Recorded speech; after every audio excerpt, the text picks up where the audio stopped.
Hello everybody, welcome back to Waffles RC. Thanks to YouTube magic, I'm in the same clothes as I was in the last video. That's because I'm trying to shoot 2 videos in one day. We'll see how well this goes. So, as you saw from the title, we are going to be upgrading an RTR. And the one in particular is the Axial CJ7 Renegade. If you want to go, it's an Axial SCX 10.3 basically, but this is an RTR. This was my Christmas present to myself because I was at a hobby shop and I've wanted this one since it came out. Now, this is not going to be a typical, these are the upgrades you need to do on this particular build. This is going to be, let's test and see what mods make this RTR work better, which would work in most other applications too, depending on the build, everything like that. But let's go over this particular RTR and then see what we can upgrade from that. So if you've been on YouTube, you've most likely seen this thing when it came out, when all the big YouTubers reviewed it and then upgraded it with their incredibly expensive parts after they test drove it. I test drove it.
And it did okay. It actually performs very well. I like the long shocks, so it articulates very well.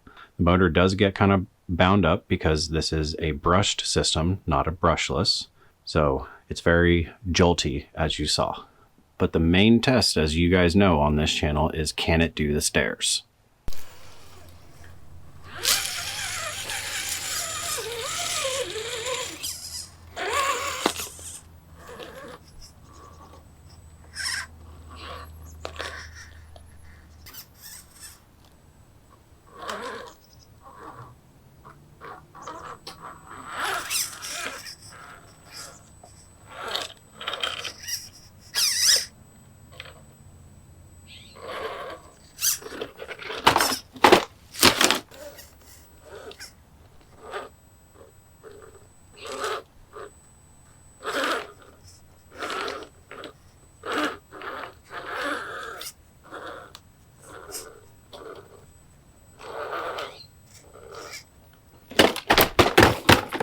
No, it can't.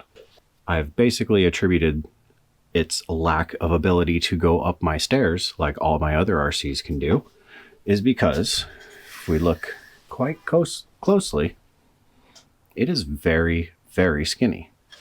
Scale-wise, it looks correct, but anybody who knows Jeeps knows that you don't leave these things stock and skinny like this. They all put 1 tons and big wide wheels and tires on them. You know, they go full ham. So we'll get there eventually with this one, but for now, let's try some basic stuff to get this one a little bit better. So first and foremost, to get the stance out a little bit, these tires are pretty good. Don't get me wrong. They did pretty well. They gripped up pretty well. Had really no issues with them, but they're very skinny. So first mod we will try is new wheels and tires. Since I already took one tire off, I realized let's get a little science into this and see what its outside to outside track width is. Stock, it is about 9 inches. So now I'll put the other wheels and tires on it and we'll see if it got any wider. Okay, and here are different wheels and tires. I am not buying any parts for this thing right now. I'm just using parts that I have. So these wheels and tires are proper beadlock. They're aluminum, so they are heavier than the factory plastic ones. And these were the original wheels and tires off of that. Yes, I haven't painted that yet, but focus on that. On the white Toyota there, I put 2.2s on that just because I wanted bigger tires and thought it would look cool. But here's this. So let's see if the track width got any wider. Now it is 9 3/4 inches wide. So I left this one loose on purpose. So wheel got stolen. So on these aftermarket wheels, they have aftermarket hexes here. You can get wider ones, actually. So these 6 bolts right here that hold the center hex hub, you can get a bigger one. I don't know if you can see, but this is about twice as wide.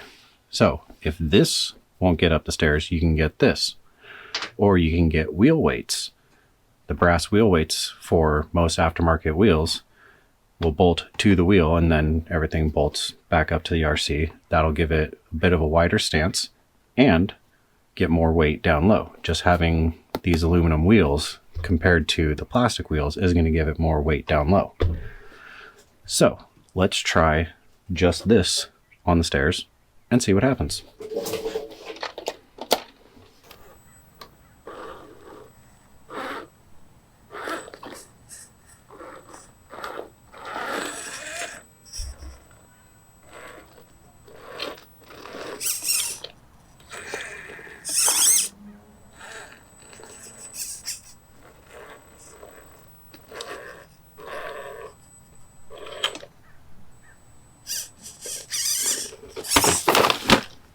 All right, so the answer to that was a resounding no.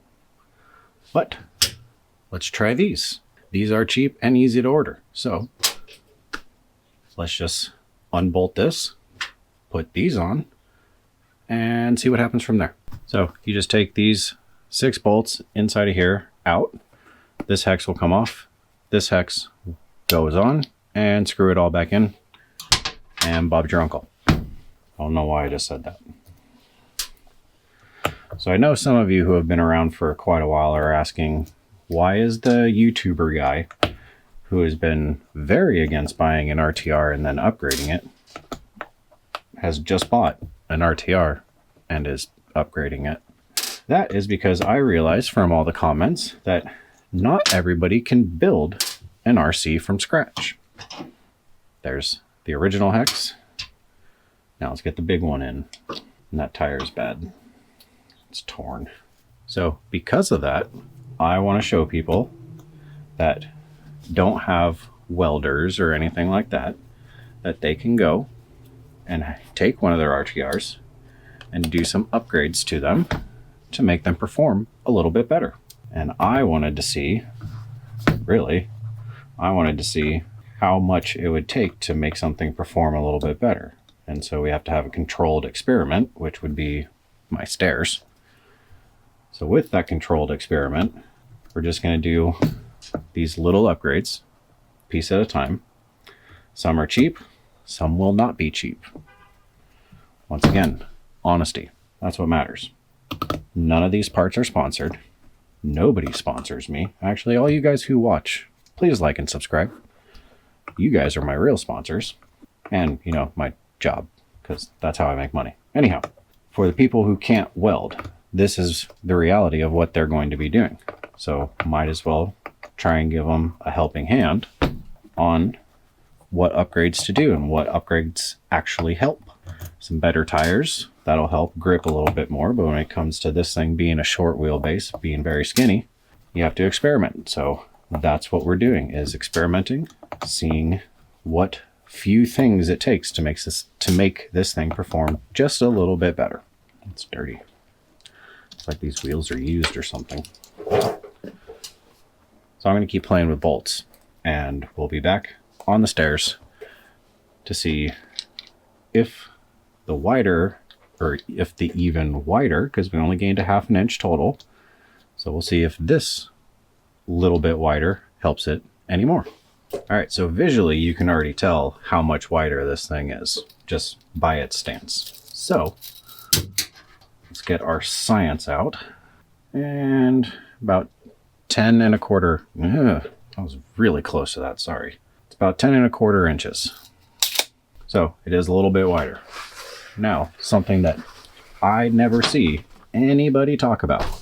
So when you start spacing tires out, your angle of your turning radius, these tires are going to go further into places that they were close. So turning all the way this way, it does clear, and that way it clears, but remember, it flexes. So with it turned that way, now, I don't know if you can see it, but this tire is rubbing against the body. So that's something to be aware of, is that stuff's going to rub a little bit because you've now changed the geometry, especially on the front. By pushing the wheel out, the pivot point is still inboard, but now the thing that you're pivoting, the tire, is now out further. So it's going to swing further forwards and backwards. So depending on your body, it's going to rub. You may have to cut. So, stairs.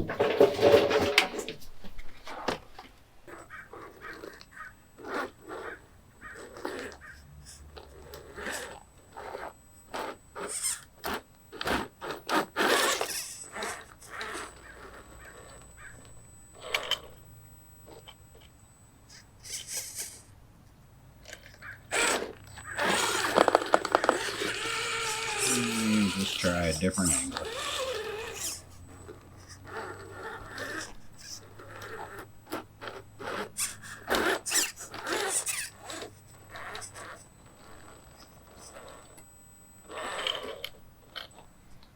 Nope. So admittedly, it did do a little bit better. It didn't tip quite as quickly. Now with some better wheel weights, or with some actual wheel weights in here, that might help a little bit more. Oh, wait, scale points, mirrors. What should we do next? Now that we've made it wider, we put a little bit better tire on it, a little bit heavier. So the biggest complaint that I saw a lot of the scale people when they were reviewing these things was that the shocks were too long. One thing that I'm going to try and see if it helps, because I know real rock crawlers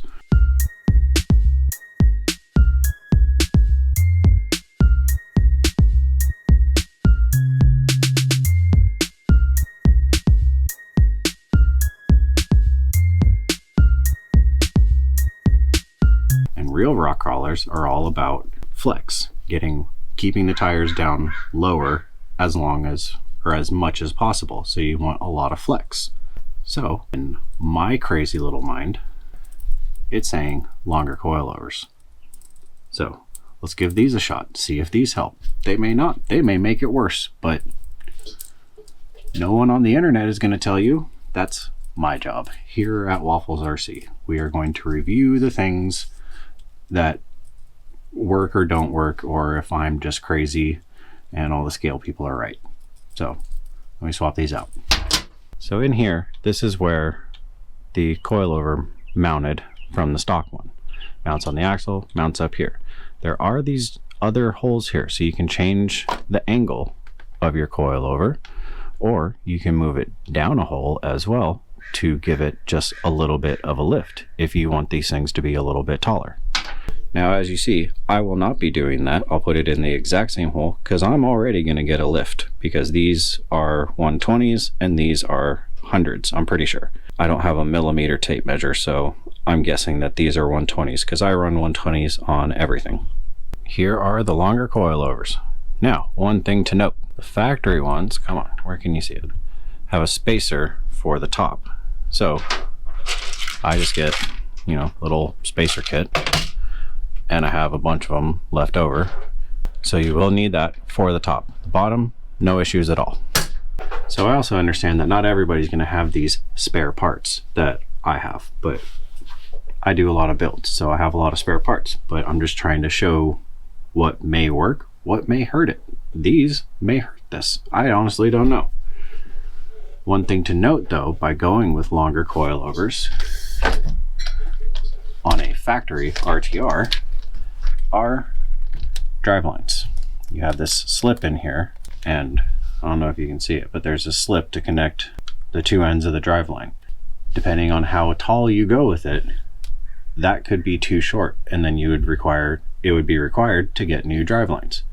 Once again, I'm trying to avoid that, but we'll see what happens. Right now it's all at full droop, so she's very tall. So let's plug it in, slap the body on, go see what it does.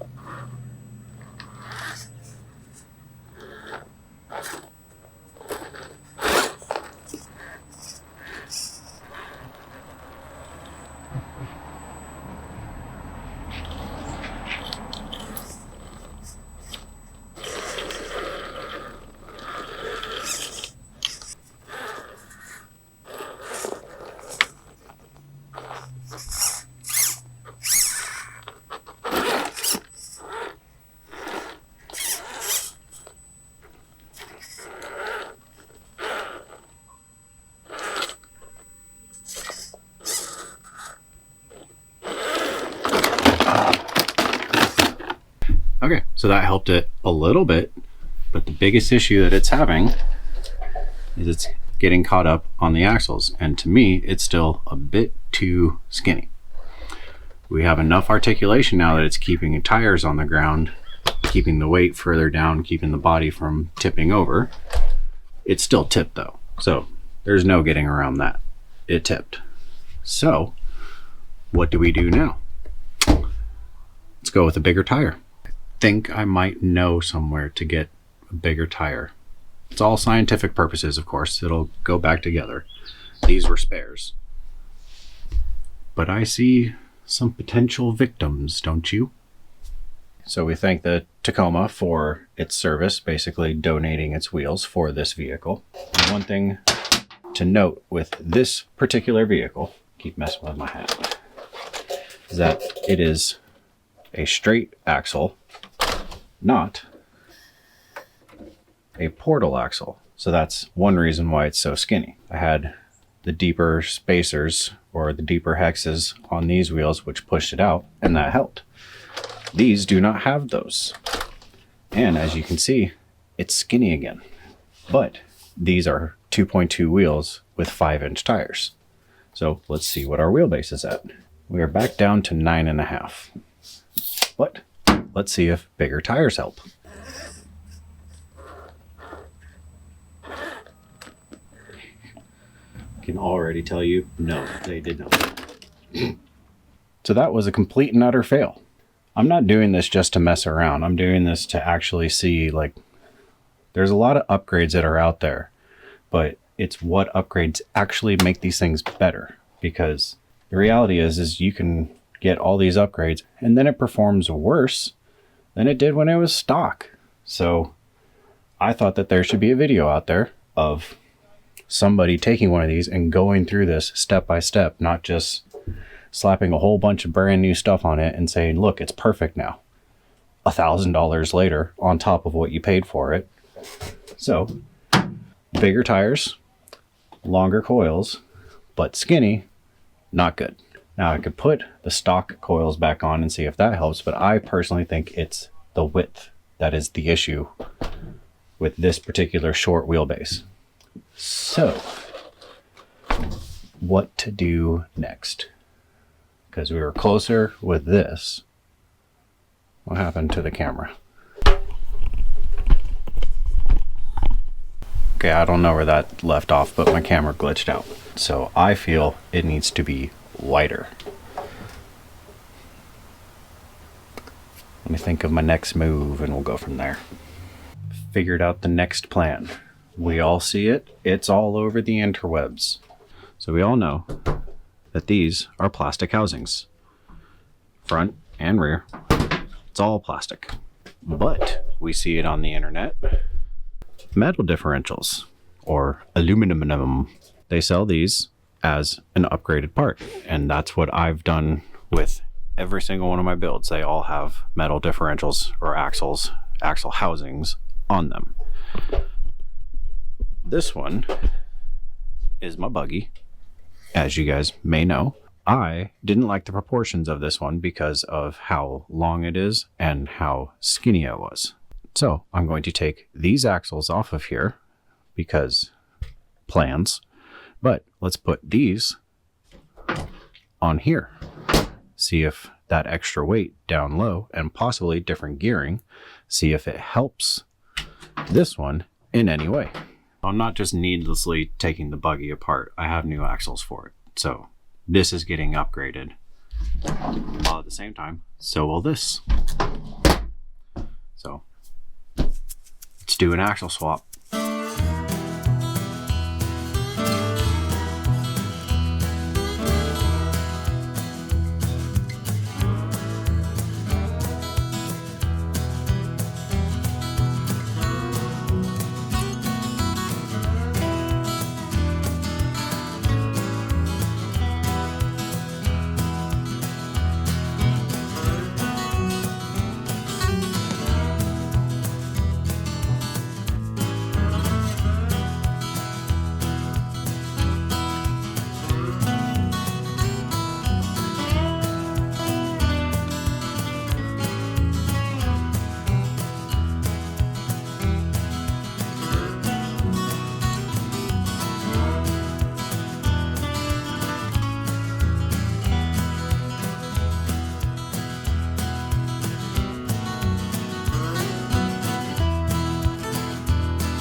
That was a lot of work, but I do have the new axles on. Well, new. When doing an axle swap, make sure you get the axles that are for the vehicle. These are not, but I made them work. So I'm a bit of a different example to use because I can do stuff like that. But I do have other axles that are SEX 10.3s that would easily bolt right into this thing with no issues. You saw me struggling with the links. That was my own fault. But even with the axles, new shocks, still using the factory drive shafts. So see how long that lasts. But look at how much wider it is. I put the smaller tires with the bigger offset, put those on. Let's see how wide we are now. So now we're at 11 inches. Let's see if it will do the steps, hopefully, because I want this to be done. Because honestly, I'm out of ideas and parts. steps.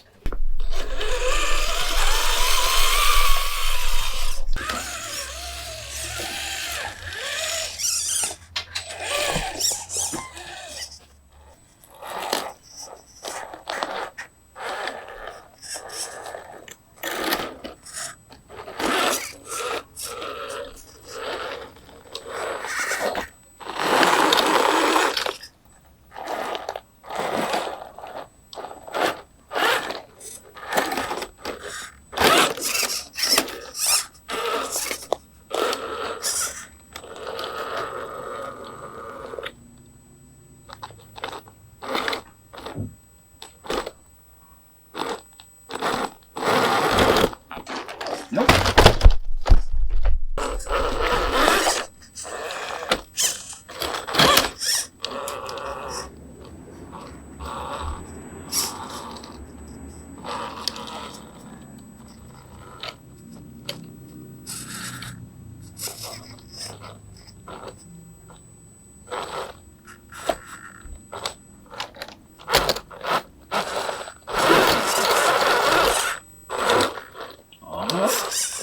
Doing it.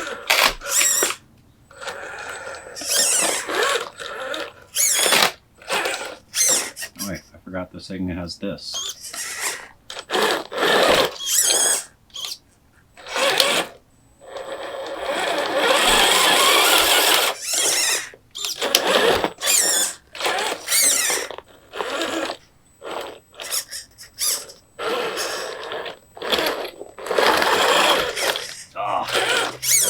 Come on.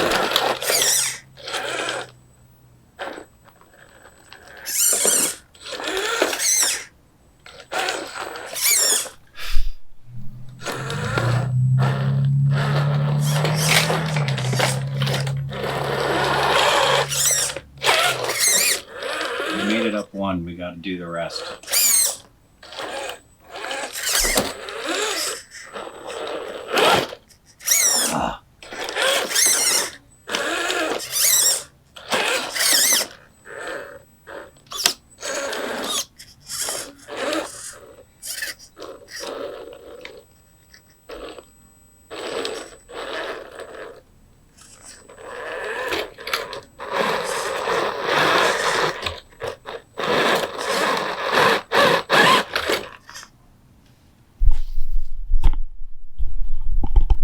You are almost there.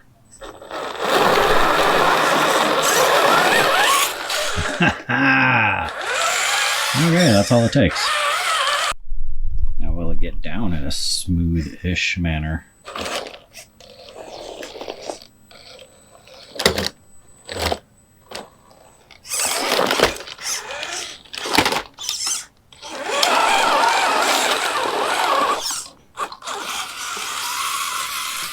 Okay, so for this particular RTR, the main thing that it needed was better tires and a wider stance. Now you don't have to do the axle swaps if you don't want to. You can just go with a wider tire or a wider offset. Another thing that would help this thing is if I put portals on it, because that was its biggest downfall, was it was hanging up on the diff. That is it for the upgrades on this, for at least crawling aspect.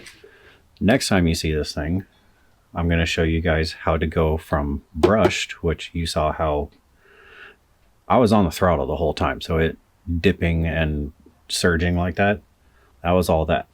But next time we'll try programming it, and then if that doesn't make it any better, then we'll go to a brushless system, and I'll show you guys how to convert a brushed RTR into a brushless RTR. So thank you all for watching. Hope you liked any of this. Hope you learned something. And yes, from the guy who doesn't like RTRs, here's my RTR. Thanks for watching. Okay, that was just a little dorky.